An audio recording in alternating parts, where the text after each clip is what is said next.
Mana bu korobkani bilib turgan bo'lsangiz kerak, bu atirchi bola. Bugun o'zimga yangi yilga o'zim sovg'a qildim.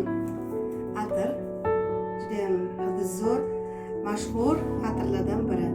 Buni hidini hamma yaxshi ko'rib ishlatadi. Shu qatori o'zim ham mana shu atirdan oldim. Buni hali sizlar uchun obzor qilib ko'rsatib o'taman.